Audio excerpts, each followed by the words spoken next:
فجعلهم كعصف مأكول. Assalamualaikum warahmatullahi wabarakatuh. Saya Nurdania Danisha binti Muhammad Mahathir, murid tahun 6 Sekolah Kebangsaan Teluk Ramunia. Bismillahirrahmanirrahim. Assalamualaikum warahmatullahi wabarakatuh. Saya Muhammad Mahathir bin Kamaldin, bapa kepada Nurdania Danisha, murid tahun 6 Sekolah Kebangsaan Teluk Ramunia. Saya Suziana binti Abdul Razak, ibu kepada Nurdania Danisha binti Muhammad Mahathir.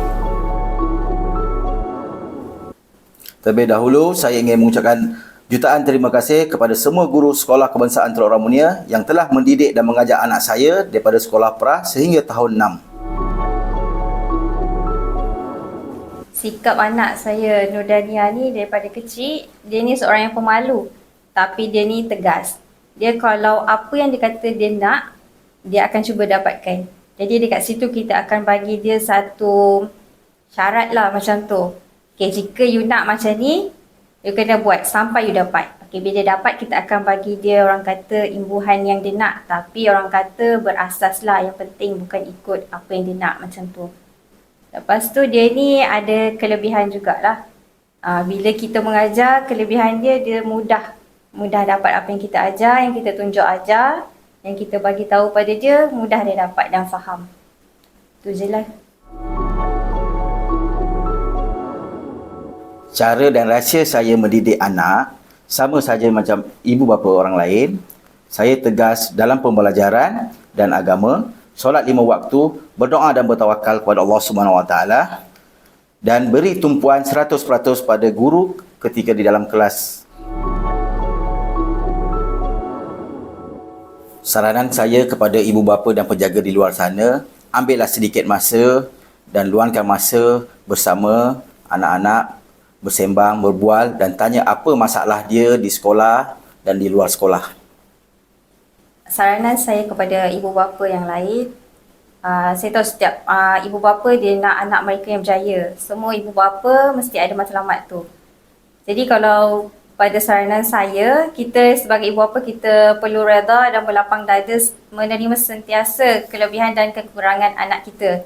Mungkin bukan pada masa awal ni pencapaian dia boleh berjaya, mungkin akan datang kita pun tak tahu macam mana perjalanan mereka. Yang kedua, pada saranan saya, kita sebagai ibu bapa pun tidak perlu compare, tidak perlu membezakan antara nasib seseorang anak ni dengan anak yang lain, adik-beradik yang lain dan ataupun pelajar yang lain. Sebab benda tu jika kita lebih fokuskan pada anak kita, mereka mungkin akan boleh beri tekanan kepada mereka dan mereka akan buat secara paksaan, bukan dengan kehendak mereka sendiri.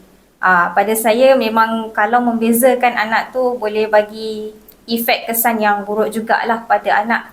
Kita bagi kebebasan pada dia untuk memilih sendiri perjalanan pelajaran mereka, tapi dalam masa yang sama kita sentiasa pantau setiap apa yang mereka lakukan, setiap kerja mereka berkaitan dengan sekolah dan luar sekolah.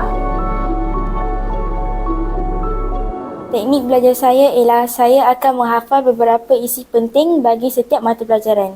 Saya juga akan menulis beberapa nota-nota penting bagi setiap pelajaran.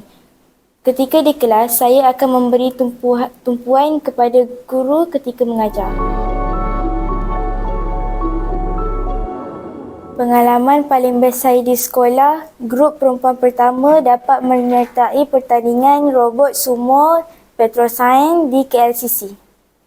Saya juga merupakan pembahas terbaik di dalam pertandingan bahas ala Parlimen Daerah Kota Tinggi. Saya juga telah dianugerahkan sebagai ikon PDPR di Sekolah Kebangsaan Teluk Ramunia. Saranan kepada rakan-rakan saya ialah sentiasa berdoa dan bertawakal, solat 5 waktu, sentiasa mengaji kerana dengan mengaji ia akan membuat hati kita lebih tenang. Saya Muhammad Danish bin Muhammad Mahathir, abang kepada Nurdania Danisha binti Muhammad Mahathir. Saya berasa bangga atas pencapaian adik saya dan saya berharap beliau dapat capai cita-cita beliau.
lagi, sikit lagi. Ya Allah, bismillahirrahmanirrahim.